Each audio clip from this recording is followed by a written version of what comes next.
મારા સાનિધ્યમાં આમ થાય કદાચ પાણીની સેવામાં ખાલી ઊભા રહે ને એક ગ્લાસ કોકનો પીવડાયો હોય ને એનું મારી પર ઋણ રહે, એક 5 ફૂલ લાયા હોય એનું મારી પર ઋણ રહે, તમે હાથથી 2 હાથથી નમન કર્યા હોય ને કે રામ માડી રામ એનું મારી પર ઋણ રહે. અને દેવ ક્યારે કોઈનું ઋણ રવા દે? રવા દે? તો આ વિશ્વાસ રાખો ગોડા આવી વાતનો કે દેવ જાગતા છે. હવે તો વિશ્વાસ આવ્યો કે નહીં?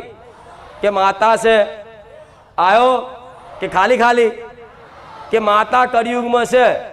પહેલા તો શંકામાં જીવતા, સારું આવું હોય ખરું, આવું હોય ખરું, પણ મને જોઈને કંઈક ન થઈ ગયું કે ના સારું હજુ આવા કાળા કળિયુગમાં હાજરા હજુર માતાઓ છે.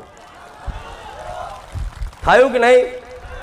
તો જો આટલી વાત તમને એક મગજમાં ફિટ થઈ જઈ હોય કે માતાઓ છે તો અહીંયા છે ને, છે ને પેલા તો મગજમાં ફિટ થઈ માતા છે, બરાબર?